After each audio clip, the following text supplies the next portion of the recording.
झोपड़ी एक पुराने पेड़ के नीचे स्थित है। झोपड़ी की छत प्लास्टिक और फूस से बनी है, जिसमें से ठंडी हवा अंदर आती है। दीनू अपनी खाट पर लेटा है, उसकी आंखें खुली हैं।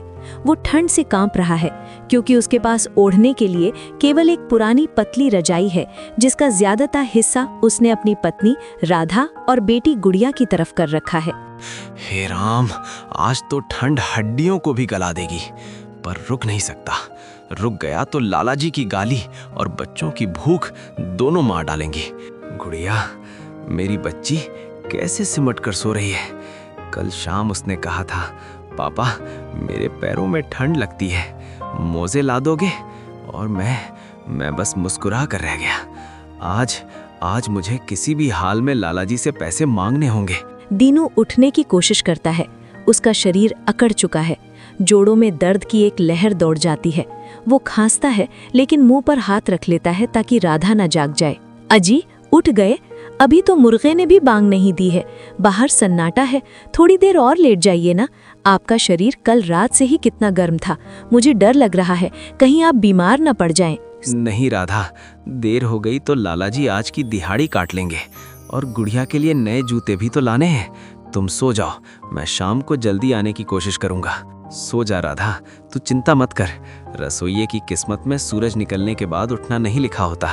अगर मैं अभी नहीं निकला तो भट्टी देर से जलेगी।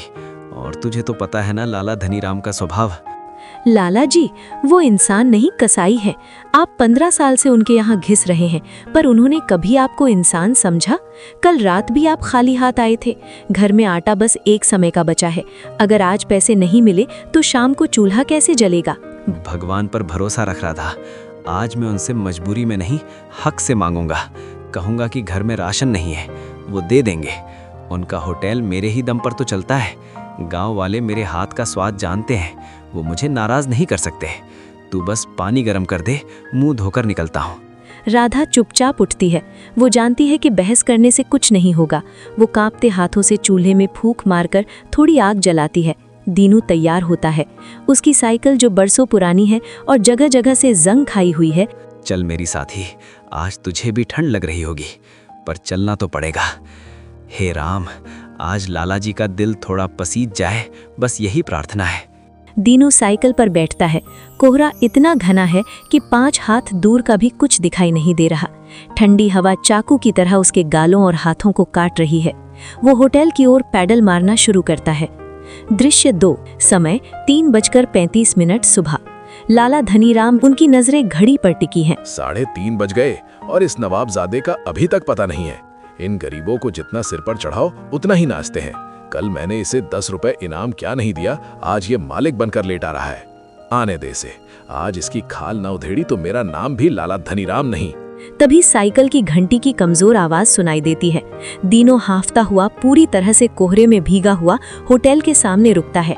वो साइकिल खड़ी करता है और दौड़कर लाला जी के पास आता है। राम राम मालिक, माफ कर दीजिए। आज कोहरा इतना था कि रास्ते में गड्ढा नहीं दिखा, साइकिल फिसल गई थी, चेन उतर गई थी। उसे चढ़ाने में हाथ काले हो गए, धोने में 5 मिनट लग गए। माफ कर दीजिए।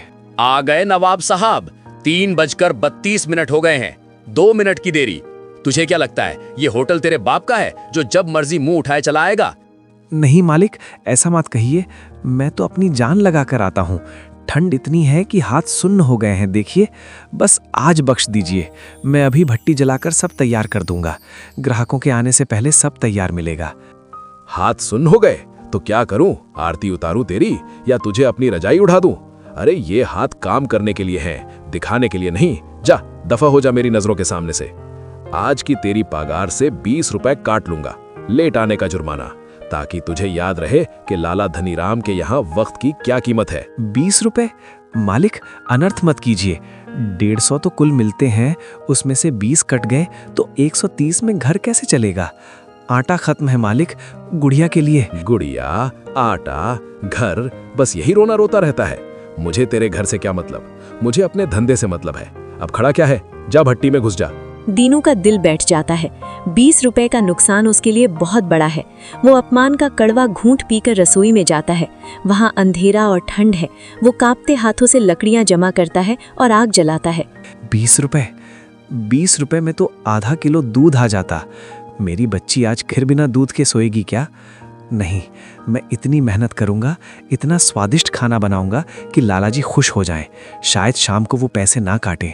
हाँ, मुझे अपना हुनर दिखाना होगा। सुबह के 9 बज चुके हैं। होटल ग्राहकों से खचाखच भरा हुआ है। धनीराम भोजनालय की महक दूर दूर तक फैल रही है। रसोई के अंदर का नज़ारा किसी युद्ध के मैदान से कम नहीं है। दीनू एक मशीन की तरह काम कर रहा है। पसीना उसके माथे से टपक कर उसकी आंखों में जा रहा है, लेकिन उसके हाथ नहीं रुक रहे। वो एक साथ सब्जी चला रहा है और रोटियां लगा रहा है। अरे ओ लाला, आज तो दाल में क्या तड़का लगवाया है, मजा आ गया। ऐसा स्वाद तो मेरी घरवाली के हाथ में भी नहीं है। सच बताओ, क्या डालते हो इसमें? अरे राम शरण भाई, ये तो हमारे पुश्तैनी मसालों का कमाल है। हम क्वालिटी से समझौता नहीं करते। असली घी, ताज़ा सब्जियां और ऊपर से मेरा तजुर्बा। ये कोई मामूली रसोइये का काम थोड़ी ही है, ये तो मेरी देखरेख का नतीजा है। रसोई के अंदर दीनू ये सुन रहा है। उसका दिल दुखता है, लेकिन वो चुप रहता है। मालिक बाहर अपनी तारीफें बटोर रहे हैं और यहाँ मेरी कमर टूटी जा रही है। पुश्तैनी मसाले वो तो सड़े हुए टमाटर और बासी चावल मिलवाते हैं। ये तो मेरे हाथ का हुनर है जो उस कचरे को भी स्वादिष्ट बना देता है। पर क्या करूं, पेट की आग इस भट्टी की आग से ज्यादा तेज है। मसाले पिसवाएं, वो सड़े हुए धनिये और मिर्च में से कीड़े मैंने बिन बिन कर निकाले हैं। उस बेस्वाद दाल को मैंने घंटों धीमी आंच पर पकाकर अमृत बनाया है। और नाम लालाजी का। खैर, नाम उनका हो, बस दाम मुझे मिल जाए। दोपहर के 2 बजते हैं। काम का बोझ कम नहीं हो रहा। दीनू को तेज चक्कर आने लगते हैं। खाली पेट और बुखार अब अपना असर दिखा रहे हैं। सिर घूम रहा है, आंखों के आगे अंधेरा छा रहा है। सुबह से पानी के अलावा कुछ नहीं गया पेट में। अगर मैं गिर गया तो रोटियां जल जाएंगी, और रोटियां जली तो लालाजी मेरी खाल खींच लेंगे। हिम्मत रख दीनू, हिम्मत रख। वो एक पल के लिए सुस्ताने के लिए जमीन पर बैठता है। तभी लाला धनीराम रसोई के दरवाजे पर आ धमकते हैं। ये क्या, यहाँ आराम फरमाया जा रहा है?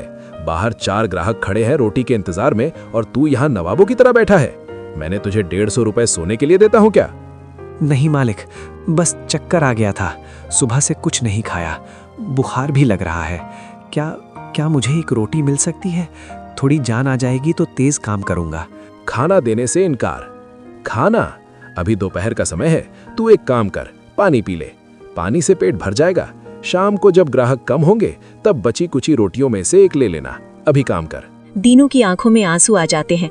वो जिस खाने को बनाता है, जिसकी खुशबू से पूरा गांव खिंचा चला आता है, उसे उसी खाने का एक निवाला भी नसीब नहीं है। जी मालिक, पानी ही पी लेता हूँ। शाम के 7 बज चुके हैं। दीनू का शरीर अब आग की तरह तप रहा है। उसे लग रहा है कि वो अब और खड़ा नहीं रह पाएगा। मालिक, अब मुझसे और नहीं होगा। मेरा शरीर जल रहा है। मुझे बहुत तेज बुखार है। मुझे घर जाने दीजिए। आज की जितनी दिहाड़ी बनती है दे दीजिए। मुझे डॉक्टर को दिखाना है। फिर वही रोना। अगर तू अभी गया तो मैं आज का 1 रुपया नहीं दूंगा। उल्टे कल तुझे काम पर भी नहीं रखूंगा। गांव में बहुत लोग हैं जो 100 रुपए में काम करने को तैयार है। नहीं मालिक, नौकरी मत छीनिए। मेरे बच्चे भूखे मर जाएंगे मालिक। पर मैं सच कह रहा हूँ, मुझसे खड़ा नहीं हुआ जा। अच्छा, देख, मेरा दिल बहुत नर्म है। दराज से एक पुड़िया निकालता है। ये मेरे वैद्य जी की खास दवाई है। बहुत महंगी है। 50 रुपए की एक पुड़िया आती है, पर मैं तुझे मुफ्त में दे रहा हूँ। इसे खा ले, 10 मिनट में घोड़ा बन जाएगा। सोच, घर जाते वक्त गुड़िया के लिए जलेबी ले जाएगा। और खुश होकर 10 रुपए इनाम भी दूंगा। सच्ची मालिक, 10 रुपए इनाम भी, और दवाई से मैं ठीक हो जाऊंगा। दीनू अपनी बेटी का नाम सुनते ही पिघल जाता है। वो उस पुड़िया को, जिसमें न जाने क्या मिला था, शायद कोई तेज नशा या दर्द निवारक जो शरीर को सुन्न कर दे, पानी के साथ गटक लेता है। दवाई खाने के आने बाद दीनू को अजीब महसूस होने लगता है। उसका दर्द गायब हो गया है, लेकिन उसका दिमाग सुन्न पड़ गया है। हे भगवान, इनका शरीर तो बर्फ जैसा ठंडा है और माथा आग जैसा तप रहा है। दीनू के फटे हुए कपड़ों से ठंड अंदर घुस रही है। राधा के पास ओढ़ने के लिए कोई मोटी रजाई नहीं है। माँ, क्या हुआ? पापा बात क्यों नहीं कर रहे? क्या पापा मेरे लिए गुड़िया लाए हैं? नहीं मेरी बच्ची, पापा बहुत थक गए हैं, वो सो रहे हैं। तू जा, अपनी जगह सो जा, शोर मत करना, पापा को आराम करने दे। राधा जानती है कि गुड़िया भूखी है, लेकिन इस वक्त पति की जान बचाना ज्यादा जरूरी है। धोखा, मेरे साथ धोखा किया। मेरी मेहनत, मेरा पसीना, मेरा खून सब पी गया ये लाला। उस कसाई ने फिर पैसे नहीं दिए। हे नाथ, आप इतनी मेहनत किसके लिए करते हैं? वो राक्षस आपका खून पी रहा है और मैं यहाँ बैठकर तमाशा देख रही हूँ। घर में एक दाना नहीं है, जेब में एक पैसा नहीं है। अब सुबह क्या होगा? पूरी रात राधा जागती रही। वो कभी दीनू के माथे पर पट्टियां रखती, कभी उसके ठंडे पड़ चुके पैरों को अपनी छाती से लगाकर गर्मी देने की कोशिश करती। बाहर हवाएं साएं साएं कर रही थीं, जैसे उनकी गरीबी का मजाक उड़ा रही हूँ। सुबह के 5 बज चुके हैं। दीनू की आंख खुलती है। बुखार थोड़ा कम हुआ है, लेकिन शरीर में कमजोरी इतनी है कि हाथ उठाना भी मुश्किल है। राधा, राधा, राधा, पानी, गला सूख रहा है। आप कल रात दरवाजे पर गिर गए थे। लाला जी ने पैसे नहीं दिए ना? मैंने कहा था मत जाइए। देखिए क्या हाल हो गया है आपका। उसने धोखा दिया राधा, दवाई के नाम पर पैसे काट लिए। मुझे जाना होगा। अगर आज नहीं गया तो वो कल से नौकरी पर नहीं रखेगा। नहीं, आज आप कहीं नहीं जाएंगे। देख रहे हैं अपनी हालत, खड़े होने की ताकत नहीं है और भट्टी के सामने खड़े होंगे। मैं भूखी रह लूंगी, गुड़िया को पाली पिलाकर सुला दूंगी, लेकिन आपको मरने के लिए वहां नहीं भेज सकती। समझिए मेरी बात को। राधा, तू पागल हो गई है। हम भूखे रह लेंगे ठीक है, लेकिन लाला धनीराम इंतजार नहीं करेगा। उसके पास 10 लोग खड़े हैं मेरी जगह लेने को। अगर नौकरी चली गई तो दवा तो छोड़, कफन के पैसे भी नहीं होंगे हमारे पास। मुझे जाने दे। आज मैं उसके पैर पकड़ लूंगा, गिड़गिड़ाऊंगा, लेकिन कुछ पैसे लेकर ही आऊंगा। राधा के पास कोई जवाब नहीं था। पेट की आग शरीर की बीमारी से बड़ी होती है। दीनू ने लड़खड़ाते हुए अपनी पुरानी शर्ट पहनी। राधा ने उसे सहारा देकर साइकिल तक पहुंचाया। सुबह के 6 बजे धनीराम भोजनालय। दीनू अपनी साइकिल को दीवार से टिकाकर हांफता हुआ अंदर आता है। वो आज फिर लेट है। आओ आओ जवाई राजा, मैं तो सोच रहा था आज आरती की थाली तैयार रखूं। 6 बज गए हैं। अगर ग्राहक तुझे देख लेंगे तो खाना तो दूर, उल्टी करके भाग जाएंगे। मालिक, कल रात आपकी दी हुई दवाई से चक्कर आ गए थे। घर पहुंचते ही गिर गया था। अभी भी बुखार है, पर मैं आया हूँ। आपके काम का नुकसान नहीं होने दूंगा। बस मालिक, आज शाम को थोड़े पैसे जरूर दे दीजिएगा। घर में राशन बिल्कुल खत्म है। पैसे? आते ही पैसे? काम शुरू नहीं किया, भट्टी जली नहीं और भीख का कटोरा लेकर खड़ा हो गया। देख दीनू, कल तूने मेरा बहुत नुकसान किया था। रोटियां जल गई थी, ग्राहकों ने शिकायत की। उसकी भरपाई कौन करेगा? तेरा बाप। आज तुझे मुफ्त में काम करना पड़ेगा पिछले नुकसान की भरपाई के लिए। नहीं मालिक, ऐसा जुल्म मत कीजिए। मुफ्त में काम? मेरे बच्चे भूखे मर जाएंगे मालिक। आप मेरे माई बाप हैं। मुझे मार लीजिए, गाली दे लीजिए, पर मेरे बच्चों के मुंह का निवाला मत छीलिए। मैं आज दुगनी मेहनत करूंगा, पर शाम को कुछ तो दे दीजिएगा। ये अब पूरी तरह टूट चुका है। अब इसे जैसा चाहूं नचा सकता हूं। हट पीछे। अच्छा, रोना धोना बंद कर। ठीक है, आज काम कर। अगर शाम तक कोई शिकायत नहीं आई तो तुझे 100 रुपए दूंगा। 50 रुपए कल के नुकसान के काटूंगा। मंजूर है मालिक, 100 रुपए ही सही, कम से कम आटा तो आ जाएगा। दीनू रसोई में जाता है। आज उसका शरीर कल से भी ज्यादा कमजोर है, लेकिन मजबूरी की ताकत उसे चला रही है। वो भट्टी जलाता है। आग की लपटें उसके बुखार से तपते चेहरे को और जलाती हैं, लेकिन वो रुकता नहीं। दोपहर के 12 बजे होटल में भीड़ है। दीनू रोटियां सेक रहा है। उसकी आंखों के नीचे काले घेरे हैं और हाथ कांप रहे हैं। काउंटर पर पैसे देते हुए लाला से, लाला जी, आज आपके रसोइये की हालत बहुत खराब लग रही है। वो तो खड़ा भी नहीं हो पा रहा। कहीं गिर गिरा गया तो? थोड़ा आराम क्यों नहीं देते उसे? शरण जी, आप तो जानते हैं इन लोगों को।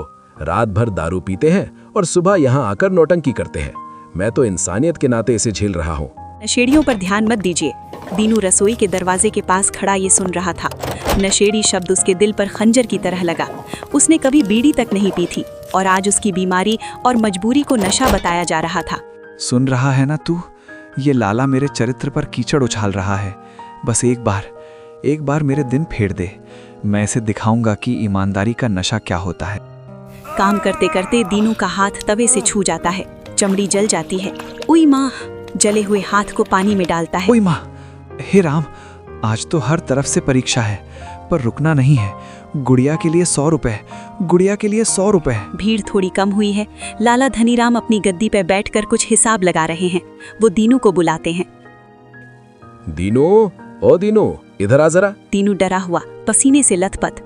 जी मालिक, कोई गलती हो गई क्या? अरे नहीं नहीं, आज तूने काम अच्छा किया। देख दीनू, मैं तुझे कब से देख रहा हूँ। तू मेहनती है पर बेवकूफ है। रोज कमाता है, रोज खाता है।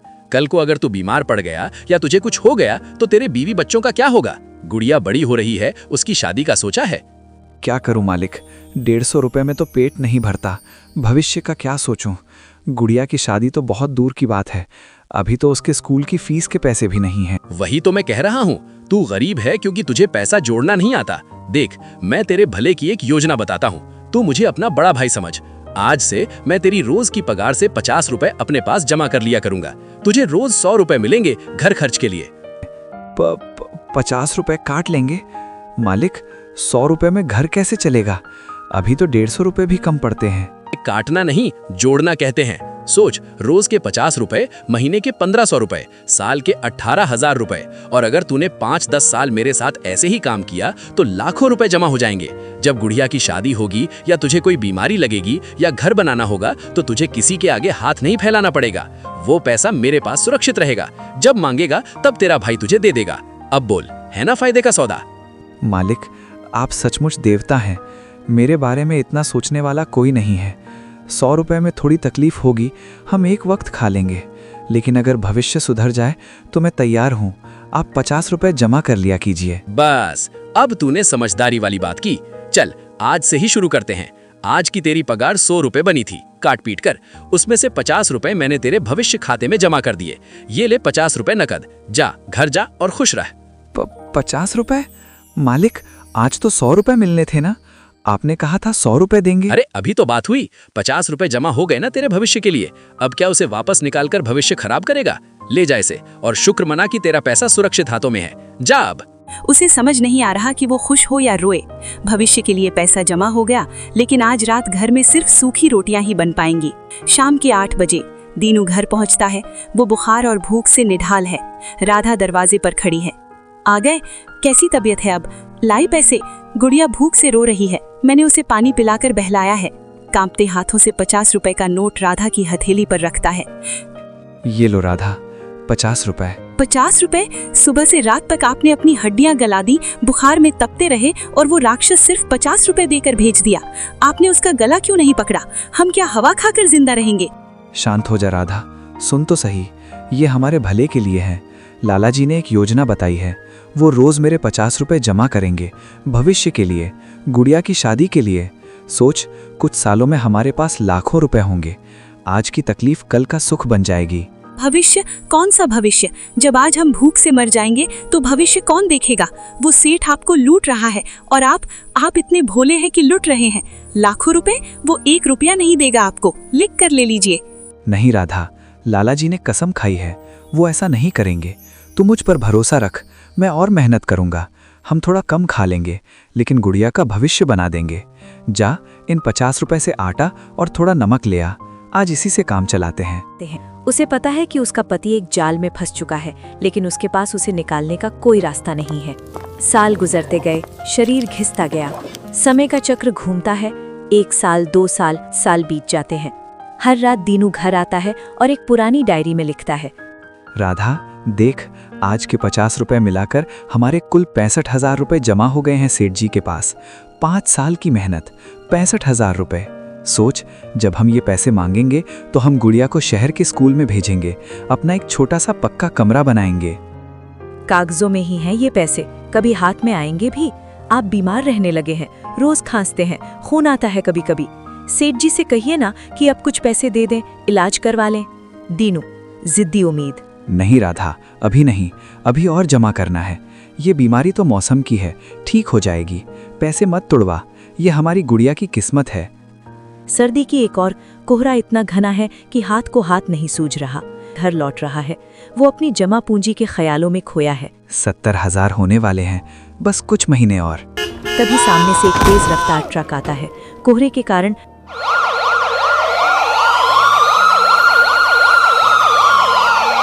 Emergency ward. दीनू स्ट्रेचर पर पड़ा दर्द से तड़प रहा है। उसका पैर खून से लथपथ है। राधा रो रही है। डॉक्टर एक्सरे देखने के बाद गंभीर चेहरे के साथ राधा के पास आते हैं। देखिए बहन जी, मैं आपको साफ साफ बता दूं, इनका दाहिना पैर बुरी तरह कुचल गया है। हड्डियां टूटकर बाहर आ गई हैं और ठंड के कारण इन्फेक्शन यानी सड़न बहुत तेजी से फैल रहा है। अगर हमने अगले 24 घंटे के अंदर ऑपरेशन करके रॉड नहीं डाली तो जहर पूरे शरीर में फैल जाएगा और हमें इनका पूरा पैर काटना पड़ेगा। जान बचाने का यही एक रास्ता है। पैर काटना पड़ेगा? नहीं डॉक्टर साहब, ऐसा मत कहिए, ये अपाहिज हो जाएंगे तो हम जिएंगे कैसे? आप इलाज शुरू कीजिए, जो भी करना है कीजिए। इलाज तो हम शुरू कर देंगे, लेकिन ये बड़ा ऑपरेशन है। इसमें रॉड डलेगी, महंगी दवाइयाँ लगेंगी और अस्पताल का खर्चा कुल मिलाकर कम से कम 50,000 रुपये का खर्चा आएगा। आपको अभी काउंटर पे कुछ पैसा जमा करना होगा, तभी हम ऑपरेशन थिएटर बुक कर पाएंगे। 50,000? डॉक्टर साहब, हम तो रोज कमाने खाने वाले लोग हैं, हमारे पास तो घर में 500 रुपये भी नहीं है। इतनी बड़ी रकम हम कहाँ से लाएंगे? भगवान के लिए रहम कीजिए, हमारे पास कुछ नहीं है। मैं आपकी मजबूरी समझता हूँ, लेकिन ये अस्पताल के नियम है। दवाइयाँ और सामान बाहर से आता है, वो बिना पैसों के नहीं मिलेगा। आप जल्दी पैसों का इंतजाम कीजिए, वक्त बहुत कम है। अगर देर हुई तो हम पैर नहीं बचा पाएंगे। उसे लगता है सब खत्म हो गया। तभी दीनू, जो दर्द में बेहोश सा हो रहा था, अपनी पूरी ताकत बटोर कर राधा को बुलाता है। राधा, ए राधा, रो मत पगली, चुप हो जा। सुन मेरी बात, हमारे पास पैसे हैं, हम लाचार नहीं हैं। सांस फूल रही है। मेरी वो पुरानी डायरी निकाल जो मैं रोज लिखता था। लाला धनीराम के पास मेरे खून पसीने के पूरे 67,000 जमा है। 7 साल से मैंने इसीलिए तो पेट काटा था कि आज जैसा बुरा वक्त आए तो किसी के आगे हाथ न फैलाना पड़े। क्या सच में लाला जी के पास? हाँ, पाई पाई का हिसाब है उस डायरी में। तू अभी जा, दौड़ कर जा लाला जी के पास। उनसे कह के दीनू मौत के मुंह में है, एक्सीडेंट हो गया है, हमारा जमा पैसा दे दे। वो मना नहीं करेंगे। वो सेठ हैं पर दिल के बुरे नहीं होंगे। जा राधा, मेरा पैर बचा ले, वो पैसे ले आ। उसके दिमाग में सिर्फ डॉक्टर के शब्द गूंज रहे हैं, 50,000 वरना पैर काटना पड़ेगा। राधा मन ही मन डरते हुए कहती है, हे दुर्गा माँ, मेरी लाज रख लेना। ये डायरी, ये सिर्फ कागज नहीं है, ये मेरे दिनों के खून पसीने की कमाई है। 7 साल तक उन्होंने अपना पेट काटकर अपनी दवाइयाँ छोड़कर ये पैसा जमा किया है। लाला जी मना नहीं कर सकते, वो इंसान है, पत्थर नहीं। जब वो सुनेंगे कि उनके सबसे पुराने रसोइये का पैर कटने वाला है तो वो जरूर पैसे दे देंगे। 70,000 रुपए, हाँ 70,000 हैं इसमें। डॉक्टर साहब को पूरे पैसे दूंगी और कहूंगी मेरे पति को सबसे अच्छा इलाज दो। राधा दौड़ते दौड़ते होटल के सामने पहुंचती है। होटल ग्राहकों से भरा हुआ है। लाला धनीराम गल्ले पर बैठकर नोट गिन रहे हैं। राधा भीड़ को चीरती हुई सीधे लाला धनीराम के काउंटर के पास पहुंचती है। उसकी हालत अस्त व्यस्त है, बाल बिखसे हैं और आंखों में आंसू हैं। लाला जी, अनर्थ हो गया। आपके दिनों, उनका एक्सीडेंट हो गया है, वो अस्पताल में है, बहुत खून बह गया है। डॉक्टर कह रहे हैं पैर काटना पड़ेगा अगर पैसे जमा नहीं किए तो। लाला धनीराम, झूठी हैरानी। अरे ये तो दीनू की घरवाली है। देखो भाई लोगों, इसे कहते हैं कलयुग। अभी कल ही दीनू काम छोड़कर गया है और आज मुसीबत आ गई। क्या हुआ उसे? दारू पीकर नाली में गिर गया क्या? नहीं मालिक, ऐसा मत कहिए। वो काम से लौट रहे थे, ट्रक ने टक्कर मार दी, उनकी हड्डी बाहर आ गई है। हमें पैसों की बहुत जरूरत है। आप हमारा हिसाब कर दीजिए, जल्दी से पैसे दे दीजिए, मुझे अस्पताल भागना है। लाला धनीराम उलझन का दिखावा करते हुए, हिसाब? कैसा हिसाब? अरे पगली, तेरा पति तो रोज दिहाड़ी लेकर जाता था। कल शाम को भी मैंने उसे पूरे पैसे देकर भेजा था। मेरे पास उसका कोई पैसा बाकी नहीं है। जा, यहाँ भीड़ मत लगा, ग्राहकों को परेशानी हो रही है। राधा कांपते हाथों से सबूत दिखाते हुए, झूठ मत बोलिए मालिक, ये देखिए, ये डायरी, इसमें एक एक दिन का हिसाब लिखा है। आपने कहा था कि भविष्य के लिए जमा कर रहे हैं। इसमें लिखा है पूरे 67,443 रुपए जमा है आपके पास। मुझे ये पैसे अभी चाहिए, मेरे पति की जान का सवाल है। होटल में सन्नाटा छा जाता है। खाना खा रहे लोग रुककर देखने लगते हैं। लाला धनीराम का चेहरा गुस्से से लाल हो जाता है, लेकिन वो शातिर खिलाड़ी हैं। देखो भाई लोगों, ये अनपढ़ औरत क्या लाई है। ये रद्दी की टोकरी से उठाई हुई कॉपी जिसमें टेढ़े मेढ़े अक्षरों में कुछ भी लिखा है, इसे ये हिसाब बता रही है। अरे ओ महारानी, ये डायरी किसने लिखी है? तेरे उस नशेड़ी पति ने। कोर्ट में ये सबूत नहीं चलता। लाला धनीराम की बही खाता चलती है और मेरे बही खाते में दीनू के नाम के आगे 0 लिखा है। 0। नहीं, आप झूठ बोल रहे हैं। आपने कसम खाई थी, आपने उसे फंसाया। उसने अपना पेट काट कर आपको पैसे दिए। भगवान से डरिए लाला जी, उसका पैर कट जाएगा। ये पैसा हमारा है, हमें भीख नहीं चाहिए, हमारा हक चाहिए। जुबान संभाल कर बात कर। हक? कौन सा हक? तेरा पति तो रोज यहाँ मुफ्त की रोटियां तोड़ता था, उसका पैसा कौन देगा? मैं तो तरस खाकर उसे नौकरी पर रखे हुए था, और अब तू आ गई है यहाँ ड्रामा करने। सुन, अगर एक शब्द और बोला तो पुलिस को बुलाकर अंदर करवा दूंगा कि गले से चोरी करने आई थी। ये डायरी, ये है इसकी औकात। डायरी को फाड़कर डस्टबिन में फेंक देता है। ये है इसकी औकात। हाय राम, लूट लिया, गरीबों को लूट लिया। आप लोग तो जानते हैं ना, मेरे पति 15 साल से यहाँ खाना बना रहे हैं। आप लोग उनकी तारीफ करते थे। आप ही कहिए सेठ जी से हमारे पैसे दे दें। ग्राहक अपनी नजरें झुका लेते हैं। कोई भी अमीर लाला के खिलाफ बोलने की हिम्मत नहीं करता। लाला धनीराम क्रूर दान देते हुए, ले, रो मत, मेरा दिल बहुत बड़ा है। ये ले 15,000 रुपए, इसे भीख समझ या मेरी तरफ से मदद। इसे ले और दफा हो जा। और सुन, अगर दोबारा इस होटल की तरफ दिखी तो टांगे तोड़वा दूंगा। तेरा पति तो गया काम से, अब तू यहाँ तमाशा मत कर।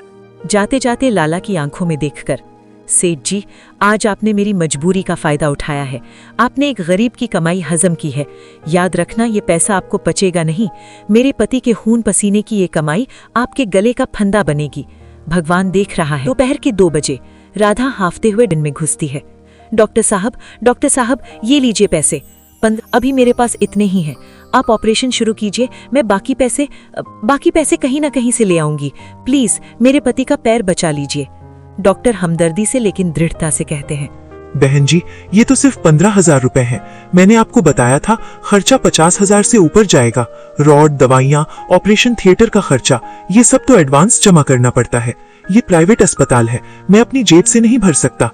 साहब, आपके पैर पड़ती हूँ, अभी काम शुरू कर दीजिए। मैं कसम खाती हूँ, मैं एक एक पैसा चुका दूंगी। आप मेरे पति को यहाँ भर्ती रखिए। जब तक मैं पूरा पैसा नहीं देती, आप उन्हें छुट्टी मत दीजिएगा। उन्हें यहाँ कैद कर लीजिए, पर इलाज मत रोकिए। डॉक्टर राधा की हालत देखकर पिसल जाते हैं। उठिए, ठीक है, मैं इन 15,000 रुपए से जरूरी दवाइयाँ और शुरुआती इलाज शुरू करता हूँ, ताकि इन्फेक्शन या सड़न न फैले। लेकिन बड़ा ऑपरेशन कल सुबह तक करना ही होगा। धन्यवाद डॉक्टर साहब। राधा घर घर जाकर मदद मांग रही है। राधा सबसे पहले अपनी एक रिश्तेदार के घर जाती है। चाची, दीनू का एक्सीडेंट हो गया है, बहुत बुरा हाल है। कुछ पैसे उधार मिल जाएंगे, मैं मेहनत करके चुका दूंगी। अरे राधा, तुम्हें तो पता है, अभी अभी घर में पुताई करवाई है, हाथ एकदम तंग है। और तुम चुकाओगी कैसे? दीनू तो अब कमा नहीं पाएगा। हम पैसे दे दें और वो डूब जाए तो हम क्या करेंगे? कहीं और देखो। राधा दूसरे घर जाती है, एक पड़ोसिन के पास, जो अक्सर दीनू के हाथ के खाने की तारीफ करता था। भाभी जी, बहुत दुख हुआ सुनकर, पर अभी तो मंडी में मंदी चल रही है। 100-200 चाहिए तो ले जाओ, हजारों तो हमारे पास भी नहीं है। राधा पूरे गांव में घूमती है। वही लोग जो कल तक दीनू से हंसकर बात करते थे, आज उसे देखते ही रास्ता बदल लेते हैं या बहाने बनाने लगते हैं। गरीबी एक ऐसा श्राप है जो सारे रिश्तों को नंगा कर देती है। कोई नहीं है इस दुनिया में, गरीब का कोई नहीं है, सब मतलब के साथ ही हैं। अब मैं क्या करूं, किसके आगे हाथ फैलाऊं? राधा खाली हाथ रोते हुए घर लौटती है। झोपड़ी में गुड़िया अकेली बैठी इंतजार कर रही है। माँ, आप इतना रो क्यों रही हो? पापा ठीक तो है ना? आप पैसे लाई? बेटी नहीं, कोई मदद नहीं कर रहा। सबने मुंह फेर लिया। अब तेरे पापा का पैर नहीं बचेगा। शायद वो अब कभी चल ना पाए। माँ, आप रो मत। वो होटल वाले अंकल खाना बेचकर ही तो अमीर बने हैं ना। पापा भी तो खाना ही बनाते थे। और माँ, आपको याद है, पापा कहते थे कि मेरे हाथ का स्वाद अब तेरे हाथ में आ गया है। जब आप खिचड़ी बनाती हो तो वो पापा जैसी ही लगती है। आप भी खाना बनाकर बेचो ना माँ, जैसे पापा बेचते थे। राधा के दिमाग में जैसे बिजली कौंध जाती है। गुड़िया के बात में एक रास्ता था, खाना। हाँ, दीनू हमेशा कहते थे कि राधा, तूने मुझसे बेहतर मसाले डालना सीख लिया है। अगर लाला धनीराम मेरे पति के हुनर को बेचकर नोट छाप सकता है तो मैं क्यों नहीं? मेरे पति का हुनर ही मेरी पूंजी है। हाँ माँ, हम भी दुकान लगाएंगे, मैं आपकी मदद करूंगी। हम गुड़िया रानी का खाना बेचेंगे। पर बेटी, दुकान लगाने के लिए भी तो पैसे चाहिए। बर्तन, राशन, ठेला, इसके लिए कम से कम 8-10 हजार तो चाहिए ही, और मेरे पास तो 1 रुपया नहीं है। तभी राधा की नजर अपनी झोपड़ी और उसके नीचे की जमीन पर पड़ती है। ये जमीन पुश्तैनी थी, बहुत छोटी, लेकिन सड़क के किनारे थी। कुछ पाने के लिए कुछ खोना पड़ता है। ये जमीन, यही हमारा आखिरी सहारा है। राधा गांव के सरपंच के घर पहुंचती है। उसके हाथ में जमीन के पुराने कागजात हैं। सरपंच जी, राम राम। मैं भीख मांगने नहीं आई हूँ, मैं सौदा करने आई हूँ। सौदा? राधा, तेरे पास सौदा करने लायक है क्या? ये देखिए, ये हमारी झोपड़ी और उसके नीचे की जमीन के कागज हैं। वैसे तो इसकी कीमत लाखों में है, लेकिन मुझे अभी सिर्फ 8,000 रुपए चाहिए, सिर्फ 8,000। जमीन तो ठीक है, सड़क किनारे है, पर तू सिर्फ 8,000 रुपए क्यों मांग रही है और वापस कैसे करेगी? मुझे पता है सरपंच जी, अगर मैं ज्यादा पैसे लूंगी तो उसका ब्याज चुकाना मुश्किल होगा। मुझे सिर्फ धंधा शुरू करने के लिए पैसे चाहिए। मैं आपसे वादा करती हूँ, सिर्फ 2 महीने। अगर 2 महीने में मैंने आपके 8,000 ब्याज समेत वापस नहीं किए तो आप ये जमीन रख लेना। अंगूठा लगाने को तैयार हूँ। राधा जानती थी कि ये बहुत बड़ा जोखिम है। अगर उसका धंधा नहीं चला तो वो और दीनू सड़क पर आ जाएंगे, लेकिन पति का पैर बचाने के लिए ये जोखिम जरूरी था। उसने कम पैसे इसलिए मांगे ताकि चुकाना आसान हो। अरे वाह, 8,000 में लाखों की जमीन मिल रही है। ये औरत क्या खाकर चुकाएगी? ये जमीन तो मेरी हुई। ठीक है राधा, मैं तेरी मदद करूंगा। यहाँ अंगूठा लगा दे। 2 महीने का वक्त है। एक दिन भी ऊपर हुआ तो घर खाली करना पड़ेगा। मंजूर है। राधा 8,000 रुपए लेकर घर आती है। अब उसके पास रोने का वक्त नहीं है। 2,000 रुपए का एक पुराना ठेला कबाड़ी से ले आती हूँ। 3,000 रुपए का राशन, चावल, दाल, मसाले, आटा, प्लेट और 2 बड़े पतीले। बाकी पैसे इमरजेंसी के लिए। राधा चूल्हे पर बड़े पतीले चढ़ाती है। दीनू जी, आज मेरे हाथों में अपनी ताकत दे दो। वही खुशबू आनी चाहिए जो आपके हाथों से आती थी। जीरा, हींग और ये खड़ा मसाला, जैसे आपने सिखाया था। धीरे धीरे झोपड़ी से एक बेहतरीन खुशबू उठने लगती है। राजमा, चावल और कढ़ी की महक हवा में घुल जाती है। 30 रुपए। लाला जी 50 रुपए लेते हैं। हम 30 रुपए में उनसे बेहतर खाना देंगे। ये कीमत गरीबों के लिए भी सही है और हमारे लिए भी। अगली सुबह ठेले से गर्म खाने की भाप निकल रही है। लाला धनीराम का होटल खुल चुका है। ग्राहक आने लगे हैं। लाला जी ने एक नए रसोइये को रखा है। छी लाला जी, आज खाने में वो बात नहीं है। दाल में पानी ज्यादा है और सब्जी में नमक कम। दीनू के हाथ का स्वाद गायब है। अरे भाई, स्वाद तो मसालों का होता है। आज नया रसोइया है, हाथ सेट होने में टाइम लगेगा। खा लो चुपचाप। तभी हवा का एक झोंका राधा के ठेले की तरफ से आता है। एक भीनी भीनी जानी पहचानी खुशबू ग्राहकों की नाक तक पहुंचती है। अरे, ये खुशबू कहाँ से आ रही है? ये तो बिल्कुल दीनू भाई के तड़के जैसी महक है। उन्हें गुड़िया रानी की स्वादिष्ट भोजन थाली मात्र 30 रुपए का बोर्ड दिखता है। चलो देख के आते हैं 30 रुपए में क्या मिल रहा है। 4-5 ग्राहक राधा के ठेले के पास जाते हैं। आइए बाबूजी, गर्मा गर्म राजमा चावल, कढ़ी चावल, घर जैसा स्वाद है। एक बार चक्कर देखिए, अगर पसंद ना आए तो पैसे मत दीजिएगा। उसने पहला निवाला मुंह में डाला और रुक गया। अरे भाई, ये तो कमाल है। ये तो बिल्कुल वही स्वाद है जो हम सालों से ढूंढ रहे थे। बहन जी, ये आपने बनाया है? जी भैया, ये मेरे पति दीनू की रेसिपी है। वो बीमार है इसलिए अब मैं बना रही हूँ। खाइए, पेट भर कर खाइए। देखते ही देखते बात फैल गई। दीनू की पत्नी ने ठेला लगाया है। स्वाद वही पुराना है। कीमत सिर्फ 30 रुपए है। लाला के होटल से ग्राहक उठ उठकर राधा के ठेले पर आने लगे। भीड़ लग गई। लाला धनीराम अपनी खाली दुकान से मक्खियां उड़ा रहा है। वो देखता है कि उसके सारे ग्राहक उस भिखारिन के ठेले पर लाइन लगाकर खड़े हैं। ये क्या हो रहा है? मेरी दुकान खाली और उस 2 टके के ठेले पर मेला लगा है। 30 रुपए में खाना, ये मेरा धंधा चौपट कर देगी। इसे रोकना होगा। अपने नौकर से जा पता कर क्या मिला रही है खाने में। जरूर कोई जादू टोना किया होगा। उधर राधा के ठेले पर खाना खत्म होने लगा है। दोपहर के 2 बजते बजते उसके दोनों पतीले खाली हो गए। माँ, खाना खत्म हो गया। सब लोग और मांग रहे हैं। माफ कीजिएगा भैया, आज खाना खत्म हो गया। कल मैं और ज्यादा बनाऊंगी। कल सुबह 6 बजे आ जाइएगा। ग्राहक निराश होकर लौटते हैं, लेकिन वादा करते हैं कि कल जरूर आएंगे। राधा और गुड़िया पैसे गिनती हैं। गुड़िया, देख, आज हमने 2,000 रुपए का सामान लगाया था और कमाई हुई है 4,500 रुपए, यानी 2,500 रुपए का मुनाफा। एक दिन में तेरे पापा को महीने में 4,500 रुपए मिलते थे, हमने एक दिन में कमा लिए। माँ, अब हम पापा का ऑपरेशन करा सकते हैं ना? हाँ बेटी, अब हमें रुकना नहीं है। आज रात और मेहनत करेंगे, कर दुगना खाना बनाएंगे। 10-15 दिन में हम अस्पताल के पैसे जमा कर लेंगे। राधा की आंखों में अब डर नहीं, एक आग है। एक ऐसी आग जो लाला धनीराम के अहंकार को जलाकर राख कर देगी। पिछले 12 दिनों में राधा और गुड़िया ने दिन रात एक कर दिया था। राधा सुबह 4 बजे उठती, खाना बनाती और 6 बजे ठेला लगा देती। गुड़िया माँ का हाथ बटाती। राधा, आज हमारे पास कुल मिलाकर 48,200 रुपए हो गए हैं। डॉक्टर साहब ने 35,000 और मांगे थे। हमारे पास उससे कहीं ज्यादा है। हम कल सुबह ही पापा को लेने जाएंगे। सच्ची माँ, पापा घर आ जाएंगे? हम उन्हें अपनी दुकान दिखाएंगे। हाँ बेटी, और सबसे बड़ी बात, हमें सरपंच जी का 8,000 रुपए का कर्ज भी चुकाना है। वो भी हम समय से पहले चुका देंगे। किसी के आगे हाथ नहीं फैलाना पड़ेगा। सो जा अब, कल का दिन बहुत बड़ा है। राधा डॉक्टर के केबिन में प्रवेश करती है। उसकी चाल में अब वो बेबसी नहीं, एक आत्मविश्वास है। आइए राधा जी, मैं आपका ही इंतजार कर रहा था। ऑपरेशन सफल रहा, पैर बच गया है। लेकिन जैसा मैंने कहा था, बाकी पेमेंट डॉक्टर साहब, ये लीजिए पूरे 35,000 रुपए और ये 5,000 एक्स्ट्रा। आप मेरे पति के लिए सबसे अच्छी दवाइयाँ और ताकत के फल मंगवा दीजिएगा। पैसे की अब कोई कमी नहीं है। अरे इतनी जल्दी? 15 दिन भी नहीं हुए। राधा जी, आपने ये चमत्कार कैसे किया? कहीं कोई गलत काम तो नहीं डॉक्टर साहब, ये मेरे पति के हुनर और मेरी मेहनत का पैसा है। मैंने अपनी किस्मत को खुद पकाकर बेचा है। आप बस मेरे पति की छुट्टी के कागज तैयार कीजिए। दीनू का डिस्चार्ज होता है। वो अभी भी बैसाखियों के सहारे है, लेकिन चेहरे पर राहत है। राधा, तूने ये सब कैसे किया? 50,000? आप चुप रहिए, घर चलिए, आपके लिए एक सरप्राइज है।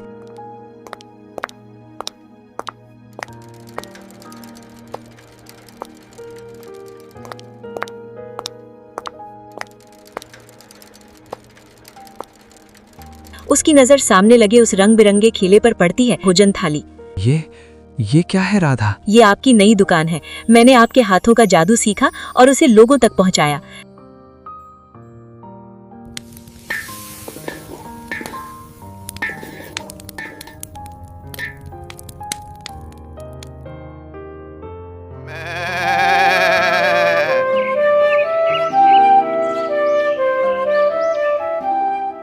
लाला के होटल में तो अब मक्खियां भिनभिनाती हैं। असली स्वाद तो यहाँ है, सड़क किनारे। 1 महीना बीत जाता है। लाला धनीराम का होटल अब भूतों का डेरा बन चुका है।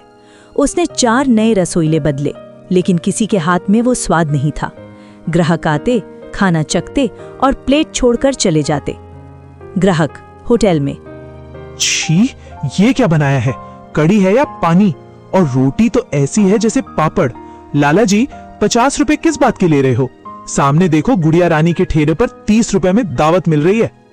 अरे खा लो भाई, आज रसोइया नहीं आया, कल अच्छा बनेगा। धीरे धीरे ग्राहक आना बंद हो गए। होटल का बिजली का बिल, नौकरों की पगार, सब लाला की जेब से जाने लगा। उसका घमंड टूटने लगा था। एक शाम राधा और दीनू अपने ठेले पर काम कर रहे हैं। कमाई रोज की 3,000-4,000 रुपए हो रही है। लाला धनीराम दबे पांव वहां आता है। उसकी अकड़ गायब है, कंधे झुके हुए हैं। लाला धनीराम। दीनू भाई, राधा बहन, राम राम। दीनू। मालिक, आप यहाँ आइए, बैठिए। गुड़िया, सेठ जी के लिए कुर्सी ला। बैठने की जरूरत नहीं है। कहिए सेठ जी, आज कौन से इल्जाम लगाने आए हैं? लाला धनीराम। नहीं राधा, इल्जाम नहीं, माफी मांगने आया हूँ। मुझसे गलती हो गई। मेरा होटल बंद होने के कगार पर है। दीनू, तेरे बिना वो रसोई सूनी है। देख, मैं तुझे वापस नौकरी पर रखने को तैयार हूँ। पहले 150 रुपए देता था ना, अब मैं तुझे 500 रुपए रोज दूंगा। और राधा, तू भी आ जा, तुझे भी 300 रुपए दूंगा। खाना पीना मुफ्त, दोनों मिलकर 800 रुपए कमाओगे। और पुराना 67,000 रुपए का हिसाब भी धीरे धीरे कर दूंगा। बस वापस आ जाओ। दीनू का दिल पसीज जाता है। वो राधा की तरफ देखता है, लेकिन राधा हंस पड़ती है। राधा, 500 रुपए? सेठ जी, आप अभी भी हमें गुलाम ही समझते हैं। देखिए, गल्ले की तरफ इशारा करती है। आज शाम के 6 बजे हैं और अभी तक हम 3,500 रुपए कमा चुके हैं। रात तक 5,000 हो जाएंगे। हम यहाँ के मालिक हैं। हमें किसी की गाली नहीं सुननी पड़ती, किसी के आगे हाथ नहीं फैलाना पड़ता। दीनू। हाँ मालिक, राधा सही कह रही है। आपकी नौकरी ने मुझे अपाहिज बना दिया था, लेकिन मेरी पत्नी के धंधे ने मुझे फिर से खड़ा कर दिया। अब मैं नौकर नहीं बनूंगा। आप जा सकते हैं। दीनू, सोच ले, होटल की छत पक्की है, यहाँ धूप बारिश। धूप और बारिश हमारी अपनी है सेठ जी। आपकी पक्की छत के नीचे मेरा पति घुट घुट कर मर रहा था। अब आप जाइए। और हाँ, अगर भूख लगी हो तो 30 रुपए दीजिए, थाली मिल जाएगी। मुफ्त का खाना यहाँ भी नहीं बंटता। लाला धनीराम अपना समूह लेकर चला जाता है। उसे समझ आ जाता है कि उसने सोने का अंडा देने वाली मुर्गी को हलाल करने की कोशिश की थी और अब उसके हाथ खाली हैं। 6 महीने बाद लाला धनीराम ने अपना होटल बेचकर गांव छोड़कर शहर चला गया। दीनू और राधा ने सरपंच की जमीन के पैसे ब्याज समेत वापस कर दिए हैं। माँ, टीचर ने पूछा था कि मेरे पापा क्या करते हैं। मैंने कहा मेरे पापा दुनिया का सबसे अच्छा खाना बनाते हैं और मेरी माँ दुनिया की सबसे अच्छी मैनेजर हैं। उस दिन अगर लाला ने मुझे धोखा ना दिया होता तो शायद हम आज भी 150 रुपए में गुलाम होते। कभी कभी बुरा वक्त हमें हमारी असली ताकत बताने आता है। तीनों हंसते हैं। दुकान ग्राहकों से भरी है। खुशबू हवा में तैर रही है, स्वाद की, सफलता की और स्वाभिमान की। अंतिम शायरी, कहानी का सार। वो कुचलते रहे मुझे पैरों तले समझकर कीड़ा। उन्हें खबर ना थी मैं बीज हूँ, फिर फिर उग आऊंगा। छीन ली छत और दिया तोहफे में बस अंधेरा, मैं उसी अंधेरे से अपना नया सूरज बनाऊंगा। हेलो गाइस, वीडियो जो अभी ये देख रहे हो इसको बनाने में बहुत मुश्किल लगा है। हाँ, अभी रात के 2:30 बज रहे हैं। ये अब जाके ख़त्म हुई है, पूरा 1 हफ्ता लगा है। तो अगर आपको अगर थोड़ी सी भी अगर अच्छी लगी है तो वीडियो को एक लाइक एंड सब्सक्राइब कर दो। इससे मेरे को वीडियो बनाने में और भी ज़्यादा खुशी होती है और भी मैं ऐसी वीडियो बनाते रहूँगा। और प्लीज़ अपना फैमिली मेम्बर समझ के सब्सक्राइब कर दो।